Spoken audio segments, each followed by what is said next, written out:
প্ৰথম কথা হৈছে সৰ্বপল্লী ৰাধাকৃষ্ণন ডাঙৰীয়া আমাৰ দেশৰ প্ৰথমতে এগৰাকী দাৰ্শনিক পণ্ডিত গৱেষক আৰু শিক্ষাবিদ আছিল।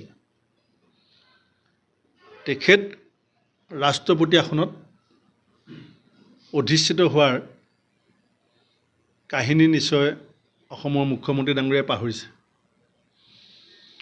দ্বিতীয়তে অসমত 15 বছৰ যেতিয়া কংগ্ৰেছৰ একেলেঠাৰীয়ে শাসন আছিলে তেতিয়া আমি কংগ্ৰেছে শিক্ষা ব্যৱস্থাটো নেতৃত্ব লোৱাৰ দায়িত্ব দিছিলোঁ হিমন্ত বিশ্ব শৰ্মা ডাঙৰীয়াক।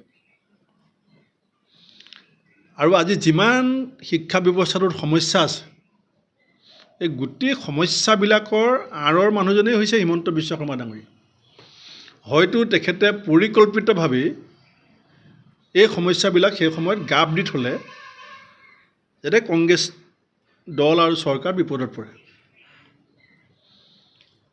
আৰু অসমৰ ইতিহাসত গুৰুক আমাৰ মাধৱদেৱে কি বুলি কৈছিলে? জয় গুৰু শংকৰ সৰ্বগুণাকৰ, যাক এৰি নাহি কেও পাম, তা হেৰি চৰণত ৰেণুশত কোটি বাৰ একক ৰহু প্ৰণাম। এয়া হৈছে আমাৰ সংস্কাৰ, আমাৰ পৰম্পৰা। কিন্তু আমাৰ হিমন্ত বিশ্ব শৰ্মা ডাঙৰীয়াই কি বুলি কয়? ঐ মাষ্টৰ, কাইলৈ আমি ভিডিঅ' উলিয়াই দিম পৰহিলৈ। ঐ মাষ্টৰ বুলি মুকলি মঞ্চত শিক্ষকক কেনেকৈ তুচ্ছ তাচ্ছিল্য কৰে সেই কথা মুখ্যমন্ত্ৰীয়ে পাহৰিব পাৰে, শিক্ষক সমাজে নাই পাহৰা। শিক্ষকসকলক হিতাধিকাৰী বনাব খোজে অসমৰ ৰাজনীতিত, দেশৰ ৰাজনীতিত। শিক্ষকক হিতাধিকাৰী বুলি কোৱা দ্বিতীয় এগৰাকী জনপ্ৰতিনিধি আছে নাই মই নাজানো। পৰৱৰ্তী সময়ত শিক্ষকসকলৰ তীব্ৰ প্ৰতিবাদত হিতাধিকাৰী বনোৱা পৰিকল্পনাটো তেখেতে বাদ দিবলৈলগীয়া হ'ল। আজি অল্ড পেঞ্চন স্কিম বন্ধ হৈ আছে। টেটৰ টিচাৰ, স্পেচিয়েল টেটৰ টিচাৰ, এতিয়া কম্পিউটাৰ টিচাৰে 5 তাৰিখে গুৱাহাটীত আন্দোলনৰ কাৰ্যসূচী লৈছে। ভেঞ্চাৰ স্কুলৰ সমস্যা পিঠি দি পেলাই এতিয়া মুখ্যমন্ত্ৰীয়ে নিজে ব্যক্তিগত শিক্ষানুষ্ঠান গঢ়াত লাগিছে। সেইকাৰণে আমি কৈছোঁ যে কংগ্ৰেছ দল শিক্ষক, শিক্ষা ব্যৱস্থা, ছাত্ৰ ছাত্ৰীৰ প্ৰতি দায়বদ্ধ। আমি 5 লাখ শিক্ষকৰ ঘৰলৈ যাবৰ কাৰণে লক্ষ্য লৈছোঁ। অলপ দেৰি আগতে মই আমাৰ দলৰ সকলো নেতৃবৰ্গৰ লগত, জিলা সভাপতিসকলৰ লগত এখন ভিডিঅ' কনফাৰেঞ্চ কৰিছোঁ। মইতো এজন শিক্ষকৰ ঘৰলৈ যাবলৈ কৈছিলোঁ। এতিয়া অলপ দেৰি আগতে মই প্ৰায় 200 গৰাকী আমাৰ দলৰ নেতাৰ লগত, জিলা সভাপতি, প্ৰদেশ কংগ্ৰেছৰ নেতৃবৃন্দৰ লগত যেতিয়া ভিডিঅ' কনফাৰেঞ্চ কৰিলোঁ, চবেই মোক জনালে যে প্ৰতিজন আমাৰ দলৰ কৰ্মকৰ্তাই অতি কমেও 4-5 জন শিক্ষকৰ ঘৰলৈ যাবলৈ সিদ্ধান্ত লৈছে।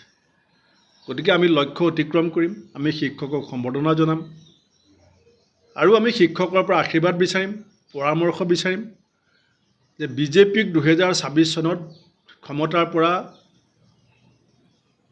বিদায় দিয়াৰ পিছত শিক্ষকসকলৰ সমস্যা, জব অৰিয়েণ্টেশ্যন শিক্ষা ব্যৱস্থা কেনেকৈ আমি প্ৰৱৰ্তন কৰিম, ক্ৰিটিকেল থিংকিং আমাৰ ৰাজ্যখনত আমি নতুন প্ৰজন্মটোক ক্ৰিটিকেল থিংকিঙৰ মাজেদি সংস্থাপনৰ দিশটোলৈ কেনেকৈ আগবঢ়াই লৈ যাম, আমি এই কথাখিনি এটা পৰিকল্পনা কৰিব বিচাৰিছোঁ।